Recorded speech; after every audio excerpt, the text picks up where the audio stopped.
Hi guys, welcome back to the channel. Welcome back to the library. Today I thought it'd be fun to go through all of the 5-star ratings I've ever given and kind of decide if I think they would hold up or not. I'm not reading them in this vlog in particular, but if I mention any that you're like, hey, I think you should reread that and see if you actually still feel like that rating holds up, let me know and maybe we can do that in the future. For now, we have 84 books to go through according to my story graph. So let's just get right into it. So these are all out of order. They're not in order of date or anything, date that I finished them. So we're just gonna go through all of these in the way that they're organized. So the first one that's on here is How to Sell a Haunted House by Grady Hendrix, which I read in September of 2023, and I don't know if that one would hold up as a 5 because I think it's the only one of his books that I've rated 5 stars. And don't get me wrong, Grady Hendrix is one of my favorite authors, absolutely one of my favorite horror authors. So I adore his writing, but I'm not sure if that would remain 5 stars. If I went any less, if I went any lower, then it would still be in the 4-star range, but I don't know. Already off to a spicy start. The next one is What is the Bible? How an Ancient Library of Poems, Letters, and Stories Can Transform the Way You Think and Feel About Everything by Rob Bell. I read this in 2020, which was like at the height of my deconstruction, my religious deconstruction. And I rated it 5 stars. I do remember it being pretty life-changing for me. Would I rate it 5 stars if I read it today? I'm not sure about that one either. I kind of have the feeling that it would be more like a 4-star, but I don't know for sure until and if I read it again. That one might be kind of interesting. Next is The 100 Years War on Palestine. I listened to this on audiobook last summer of 2024, and I did really love it. I think that I still would rate it 5 stars. If I rated it any less, it'd be like 4.75, and the only reason why I would say that is because it's so academic that sometimes it's easy to get lost in the sauce of it.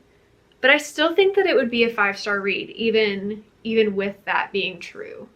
And I would really like to have the physical copy of it, and I'd like to reread it with the book in my hands. I think that I would enjoy it even more if I did that. Next is I Survived Capitalism and All I Got Was This Lousy T-Shirt by Madeline Pendleton. Yeah, that's a 5-star.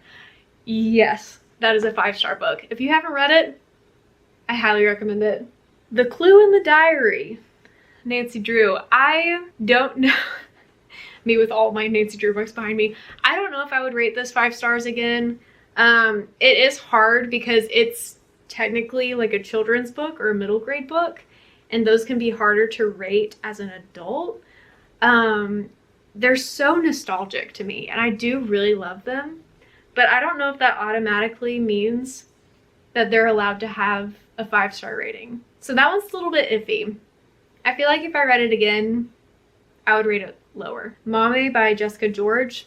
I think that's a pretty solid 5-star. If it was any less, it would be like 4.75. I have read some recent reviews that had some critiques of the book that I thought were really interesting and very valid, and I feel like if I reread it, I would have that in my mind, and it would be easier for me to rate it less than 5 stars. But I don't regret the 5-star rating. Let's make that clear. The School for Good Mothers by Jessamine Chan. I read that literally a few weeks ago, and yeah, I loved it. Life-changing, crazy. I'll never stop thinking about it. I'm gonna throw this out there and say that it's one of the best books I've read this year. I don't know. The Invisible Life of Addie LaRue by V.E. Schwab. Yeah, that's still a 5-star. If I went any lower, it would be because of pacing, but honestly, the pacing didn't really bother me that much. I know a lot of people say that it's like really slow and hard to get into. And yeah, it is pretty slow, but it pays off in such a rewarding way that it doesn't even matter to me that it's slow in the beginning. So I think that it still deserves the 5-star. Turtles All the Way Down by John Green probably wouldn't get a 5-star if I read it again, but it would still be in the 4-star range, I think.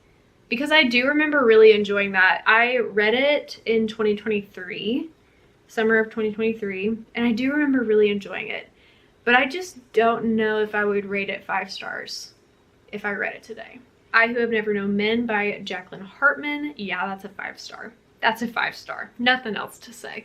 The Woman in Me by Britney Spears. I listened to the audiobook of this, and while I did love it a lot, I don't know if I would rate it 5 stars if I read it again. I wish that the audiobook had been narrated by Britney. I really, really do. I remember that being a problem that I had. I wonder if I had read it in the physical version, if I would have had a different opinion, because I would have imagined her voice in my head. I don't know. And memoirs are hard because it's like, if you have the courage to write your whole life story and put it on display, you don't want to rate that book too low. I will tentatively stick with the 5-star rating. If I went any lower, it would still be in the 4-star range. And Every Morning the Way Home Gets Longer and Longer by Fredrik Backman. Yeah, that's a 5-star. That's a 5-star novella right there. Oh man. I listened to the audiobook of that one back in December and absolutely bawled my eyes out. It was so beautiful. Probably one of the easiest 5 stars I've ever given, honestly. Women, Race, and Class by Angela Y. Davis. Yeah, pretty much anything by Angela Davis is going to be a 5-star from me. The Four Loves by C.S. Lewis. I read this in 2020 as well. This is another religious read that I read that year. I think that it would still hold up for me. I still really like C.S. Lewis, even though my faith opinions and beliefs have like kind of shifted a little bit. And I think that The Four Loves is one that would hold up for me.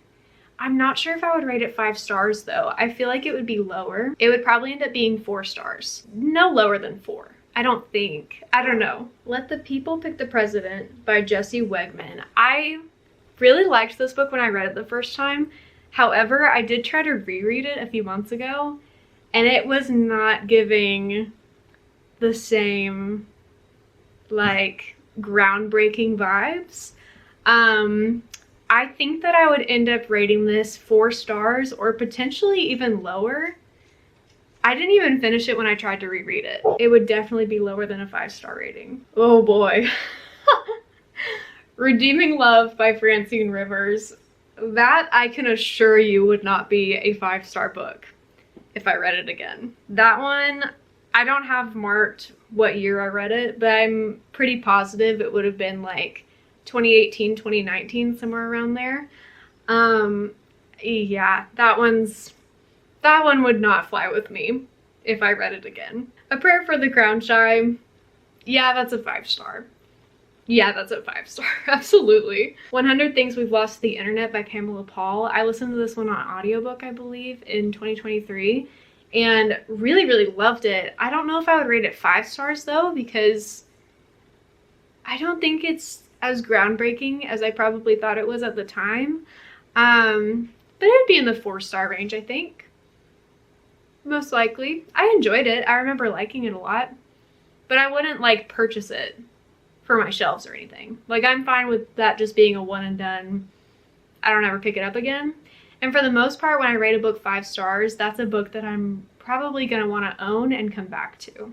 Eleanor Oliphant is Completely Fine by Gail Honeyman. I want this author to write another book so bad. I am so desperate for another book by this author. When I found out that this was her debut novel, I was shocked. Absolutely shocked. Knocked my socks off. I loved this book. I really would like to reread this. So maybe this is a contender for in the future revisiting a 5-star and seeing if it holds up. I think that it would though. I really loved this one. Oh, we know that this one holds up. It's Upstreams by Mary Oliver. I do a reread of this like every year. And it's always gonna be 5 stars. I can't imagine rating it any lower. Then we've got The Stars Within You, A Modern Guide to Astrology. I honestly don't really remember reading this. With that being said, I can't imagine it would be a 5-star rating if I reread it. I have no idea what I would rate this though. The Road Back to You: An Enneagram Journey to Self-Discovery by Ian Morgan Cron and Suzanne Stabile. I do remember loving this book. I don't hold the Enneagram in as high of regard as I did when I read this. I don't have a read date on it, but I'm pretty sure it was like 2019, something like that, maybe even 2020. But I still think I would enjoy it if I read it today. I don't think it would be 5 stars though. Where the Crawdads Sing by Delia Owens. I remember really loving this book at the time that I read it. I read it in 2021. But I know that there's been some controversy with the author. There's been some controversy with the plot of the book. And so with the knowledge that I have now, I don't think I would rate it 5 stars again if I reread it. I don't think so. We're back to another Nancy Drew, The Secret of Shadow Ranch. I rated 5 stars. This one I almost want to say holds up because I do really love Shadow Ranch. It's one of my most memorable Nancy books that I've ever read, like even from childhood. But again, I don't know if I can rate it 5 stars just for the nostalgia factor, because if you know Nancy Drew books, you know that there's some problematic stuff in there. There's some problematic stuff that they're talking about. So I don't know if in good conscience I could rate it 5 stars if I read it again. Can you rate something 5 stars just for nostalgia? I don't know. The Hummingbird's Gift by Cy Montgomery. We just read that. It holds up. It's still 5 stars. The Prophet by Khalil Gibran. Or Gibran. I think it's Gibran. I read this one in 2020 also and absolutely freaking adored it. I would love to read this again. I think that it would hold up. I remember it being pretty groundbreaking for me at the time. And I think that it would be if I read it again.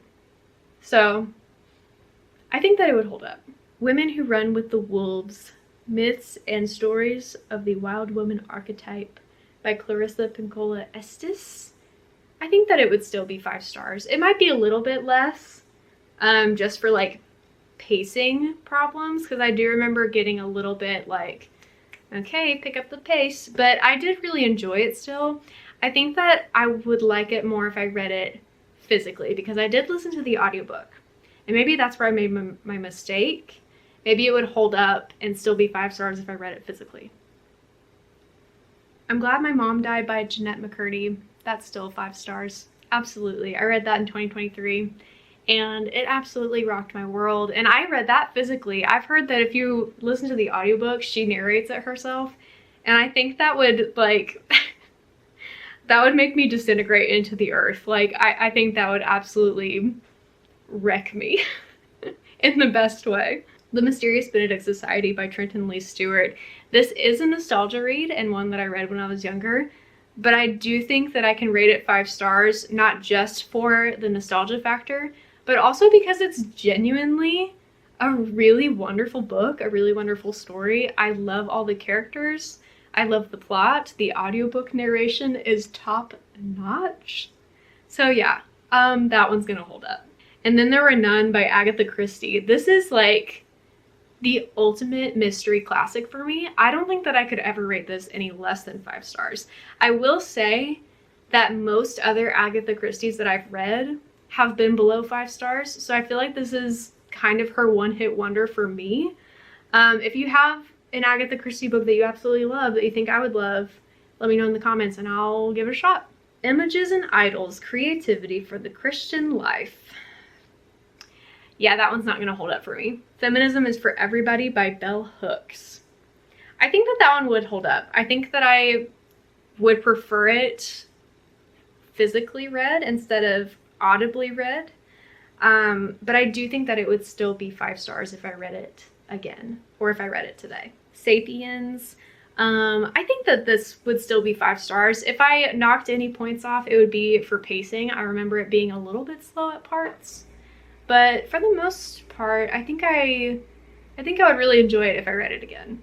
The Authenticity Project by Claire Pooley. This is, I think this is her first book, and it was the first book that I read by her for sure. I read it in 2021, and it kicked off my love for Claire Pooley. I think she writes a wonderful, lighthearted, like rom-com-esque kind of novel. I think that I would still rate it 5 stars. I remember it really being warm and fuzzy, and it made me feel very comforted when I read it. I think that it would still be 5 stars. Witness to the Revolution by Clara Bingham. Yeah, that's 5 stars. I want to reread that. I want to reread that so bad, actually. I loved it so much when I read it. It says I finished it May 14th, 2022. So it's coming up on 3 years. Maybe I should pull it back out. Invisible Women. This would not be a 5 star. For one thing, the author is extremely problematic. But for another thing, it doesn't do a very good job with intersectionality. And that is a value that I try to hold when it comes to feminism, especially because white feminism tends to take the cake. You know what I mean? So this is not the book for me anymore. In fact, I recently unhauled it, so I don't even own it anymore. I don't even have it on my shelves. So not a 5 star. I don't know what I would rate it if I read it again. Maybe 4, maybe even like a 3.5. I don't know. Sourdough by Robin Sloan. I read this last year and I did really love it. I think that it would still be 5 stars. I really think that it would. If Beale Street Could Talk by James Baldwin. I listened to this on an audiobook and really enjoyed it a lot. Typically I have kind of an issue with classics and I kind of get lost in them, or I get bored because the pacing is slow. But I really didn't have any trouble following the plot of this. I didn't ever really get bored. I remember taking a lot from it, like feeling like I learned a lot from the characters and from the story. So I think that it would hold up. I think that it would still be a 5. If it was any less, it'd be like 4.75. The 1619 Project, A New Origin Story. I think this one's hard because, again, with pacing and with like heavily academic books, it can be hard for me to stay totally engaged. And I think that there are some books that have done the pacing better. But there's just so much information in this book and so much history that it makes it difficult for me to rate it any less than 5 stars because it just feels so impactful and important. I would have to read it again before I nailed that down and decided on that. Crying in H Mart by Michelle Zauner. Yeah, that's a 5-star book for sure. I absolutely bawled my eyes out when I read that. I loved it. I recommend it to people all the time. It's probably one of my favorite memoirs that I've read, like ever. Yeah, it's incredible. I read it in 2022. So it's almost been 3 years for that one as well. The Silent Patient I read last summer and absolutely loved it. Gobbled it up, read it in one day, one sitting even, I think. And I think that it would hold up and still be 5 stars. The Berry Pickers by Amanda Peters, my favorite book from last year. Yeah, that's 5 stars. The Color of Law by Richard Rothstein. I think that it would still be a 5. Again, with an academic book and the pacing of it, it might be a little bit less, but I learned a lot from it. And I still remember a lot of what I learned, so I know that I like retained some of that information, which with some academic books, it's hard for me to do that. So he did something right. I think I'm gonna stick with 5 stars. On Tyranny by Timothy Schneider, just finished that like a month ago, and yeah, I think that's still 5 stars. Christian Agnostic by Leslie D. Weatherhead.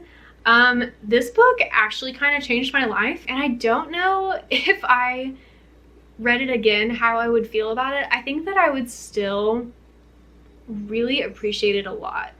Like, it really rocked my world when I read it, and I learned so much from it. It kind of opened up my worldview in a way that I hadn't been able to do myself. I read this in 2021, and I feel like I would still rate it 5 stars. I think that it was that impactful. That might be one that I need to revisit, though, to know for sure. People We Meet on Vacation by Emily Henry was 5 stars, and I think that that holds up. I really loved that book so much. I think that if I reread it, I would still be kicking my feet and giggling, so 5 stars. The Edge of Everyday: Sketches of Schizophrenia by Maren Sardi. I barely remember this book. I read it in 2021. Barely remember this book. I kind of doubt that it would be 5 stars. The Universal Christ by Richard Rohr. I think that this would still be 5 stars. If it was any less, it would be like 4.5 probably. But this one also, kind of similar to Christian Agnostic, it opened up my worldview in ways that I was not able to do on my own. It made me more open-minded, I think. So I think it would still be 5 stars, but it's hard to know without rereading that one. But I think I would still love it. The Woman in the Window by A.J. Finn is basically a retelling of one of my favorite classic movies, Rear Window. And I remember absolutely loving it when I read it. I don't know if I would feel the same if I read it again, but I don't think I would rate it much less than 5. I feel like I would still rate it 5, though. That might be one that I should revisit. That one was a really good one. Then we got another C.S. Lewis, The Great Divorce. I feel like this one might be one that would end up being lower than 5. I don't remember much about it, though, so it makes it hard for me to say that for sure. I do remember it being about heaven and hell, which is an extremely controversial topic in Christianity, at least in my way of seeing it. So I feel like I would find some problems with it that I hadn't before. So I imagine it would be less than 5 stars. Bright Young Women by Jessica Knoll was my first 5-star of this year. I'm gonna keep it at 5 stars. Give People Money: How a Universal Basic Income Would End Poverty, Revolutionize Work, and Remake the World by Annie Lowrey. I read this in 2023. I remember loving it. I remember it being very easy to absorb because, like I've said already, sometimes academic books are hard for me to stay engaged with, but I remember this one being really good at keeping me interested and invested. So I think it would still be 5 stars. The Secret Life of Bees. I read this at the end of the summer last year, and I remember it really blowing me away. Like, I didn't have very high expectations for it, so I kind of went into it thinking this is probably not going to be like that great. It'll just be kind of a book in between books, a book that I read before I read something else that I really want to read, you know? But I ended up loving it a lot. I rated it 5 stars, and I think I still would if I read it today. The Reformatory, of course this is 5 stars. There's not even a discussion about that. That's a 5-star book for sure. Love Wins, a book about heaven, hell, and the fate of every person who ever lived by Rob Bell. I read this one in 2021. I'm shocked that it wasn't 2020, but I remember this being another one that really rocked my world at the time. I don't think I would rate it 5 stars if I read it again, but I think I would still rate it highly. I think that I would still appreciate the contents of it. Freedom is a Constant Struggle by Angela Davis. Again, Angela can do no wrong. 5 stars. The Shining by Stephen King. I think this would still be 5 stars. I'm pretty certain. I loved this book when I read it for the first time, which was in 2020. And I would be very interested in rereading this to see what I thought. But I think it would still hold up. The Shortest History of Israel and Palestine. I read this last summer as well on audiobook. I think I liked this one a little bit less than the 100 Years' War on Palestine. So I don't think it would end up being 5 stars.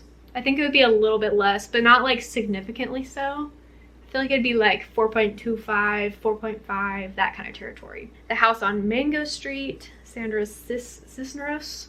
I don't think that I would rate this 5 stars. I think that it would still be like 4 or 4.5, but I don't know if I would rate it 5 stars. I remember really being invested in a few chapters, and then other chapters kind of fell off for me. So it wasn't like a perfect book all around. So I don't think that one holds up as well for me. I know it's a classic. I know it's a classic, but it's not my favorite. The House of My Mother, 5 stars. Obviously, we just read that not too long ago. You know what I think about that one. The Vanishing Half by Brit Bennett. I need to reread this one. I need to reread it because the thing about it is I barely remember anything, and I read it last year. And I feel like if I read it last year, I should remember it. I also listened to it on an audiobook, and I think that I would retain more if I read it physically because it's following like 2 separate lives. So it's very like, I don't know, I don't remember if it's not chronological or not, but I remember it feeling a little bit disjointed and sometimes hard to follow on audio.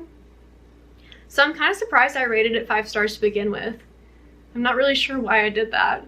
I don't think that I would rate it 5 stars if I read it again. Hood Feminism, 5 stars. Devotions by Mary Oliver, 5 stars. Meet Me by the Fountain, An Inside History of the Mall by Alexandra Lang.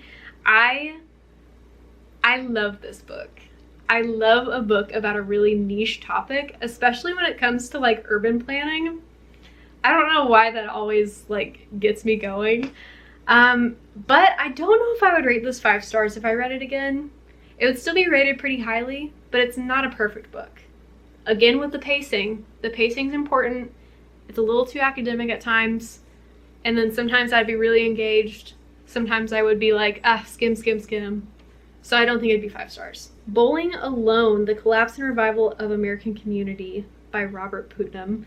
I think I would rate this 5 stars if I read it again. Some of the data is outdated, but I really found the whole concept of it fascinating, and I love reading about like how communities relate to each other and how communities interact. So I think that I would enjoy reading it again if I reread it. Caste, The Origins of Our Discontents. Okay, when I was talking about the 1619 Project and I was like, I think some books do this better, this is what I was talking about. This holds up as a 5-star book. I think it is brilliant. The audiobook especially kept me engaged the whole time. I was never bored. I was never lost in what she was saying. I really think that Isabel Wilkerson did a phenomenal job conveying the history that has been so whitewashed over all of these years. To read Caste, which was a 14-hour audiobook, it just felt so much more engaging. It was so much easier to follow. I really enjoyed listening to it a lot. I learned a lot from it. So this, I think, would keep its 5-star rating. Absolutely. Braiding Sweetgrass, 5 stars. Who do you think you're talking to? The Haunting of Hill House by Shirley Jackson. This might be a little controversial in the horror space, but I think that I would rate it lower than 5 stars. And I think the kicker here is that I watched the Netflix series first, and I absolutely love it. Like, if I could rate that 5 stars, I would. And I wish that the book was more like the show. I think the book is still really good, but I don't like thinking of them as the same like story because they're just not to me. And I loved one and I liked the other. So I don't think this would end up being 5 stars again. Along for the Ride by Sarah Dessen. This was a nostalgia read last year, and I rated it 5 stars mostly for the nostalgia factor. And is that fair? That's a debate that we're gonna have to have in the comments, I guess. I don't know. Zodiac by Robert Graysmith, I rated 5 stars, and I read this in 2020. I really liked the book. I really appreciate it. I think it's one of the most interesting serial killer cases of all time. But it is a little bit skimmable. It's kind of boring at times, and it's kind of thick. So I don't think I would end up rating it 5 stars again, but I would still rate it relatively well. 4 stars maybe? Another Nancy Drew book, The Secret of Redgate Farm. I don't think that I can rate these 5 stars. I don't think that that makes sense. I don't think that I can do that. I feel like I'm just doing it for nostalgia factor. But I don't know. It's so hard to rate children's books. I don't know what to do about that. The Service Berry, another Robin Wall Kimmerer, that's a 5-star. That's a 5-star book right there. Migrations by Charlotte McConaughey, one of my favorite books that I've read this year so far, and yeah, it's gonna be 5 stars. Out of the Silent Planet by C.S. Lewis, this is from his space trilogy, so it's like a sci-fi fiction, and I remember loving it. I was heartbroken when I lost my copy of it because it had all of my annotations in it, so I had to get a new copy, and I haven't read it since. I don't know if it would hit the same. A Song for the Wild Built, definitely still 5 stars. How to Resist Amazon and Why by Danny Kane. I think this would still be 5 stars.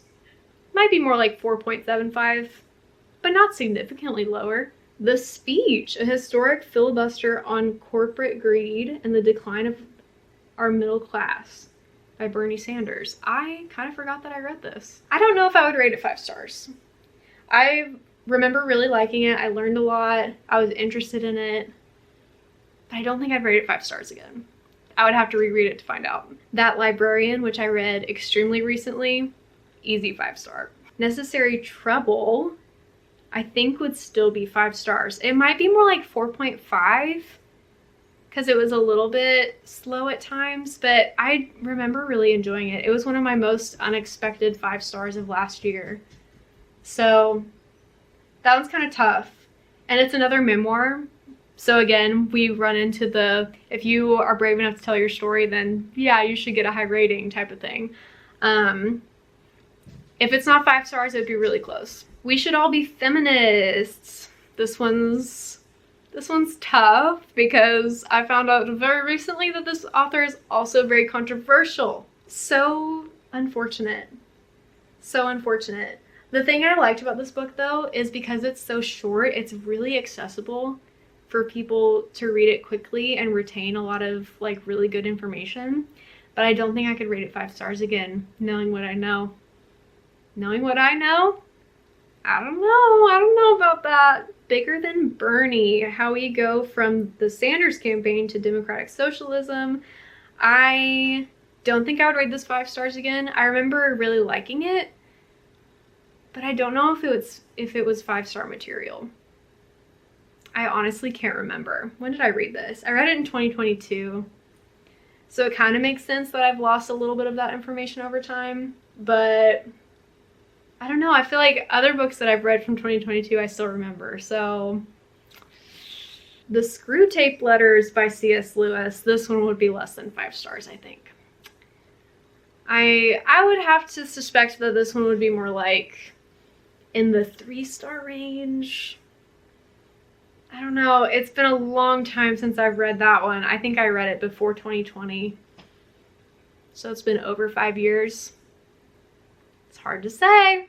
Hard to say. And that is all of the 5-star ratings that I have in my Storygraph. Some of them were duplicates, so I didn't quite have 84 or whatever number I said in the beginning. But we did have quite a few.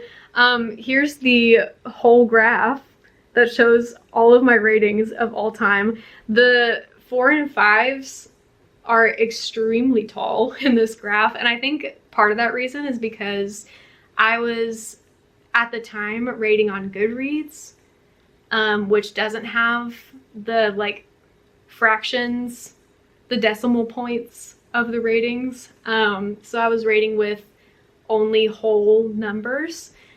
So when I imported my data to Storygraph, all of that transferred over, and so some of that is a little bit inaccurate. And I think that's why I have so many 5 stars that I'm like, I don't know, this feels more like a 4.5, 4.25. I think that's where the issue was happening. Another reason why you should quit Goodreads and come to Storygraph, come to the dark side. What we've learned today is that a lot of my 5-star books hold up. A lot of them are probably in the 4-star range, and I was just being a little bit generous. There are a few that I read that would be more like in the 3-star range, maybe even in the 2s. And then there are a few that I rated based on nostalgia factor alone, and we need to decide if that's valid or not.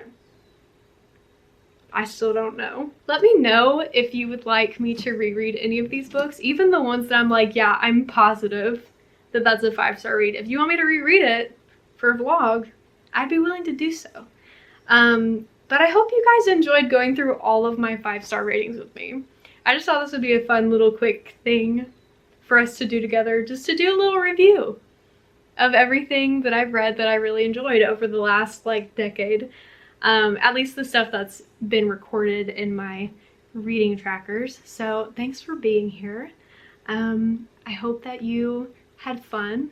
If you have any opinions on these books, let me know in the comments. I would love to know what y'all think. Let me know what else you'd like to see from me. I'm trying to figure out some fun reading vlogs for the month of May. I already have one planned, but if you guys have any other ideas, let me know. Let me know. I'll see you next week. I'll see you on Thursday. Bye.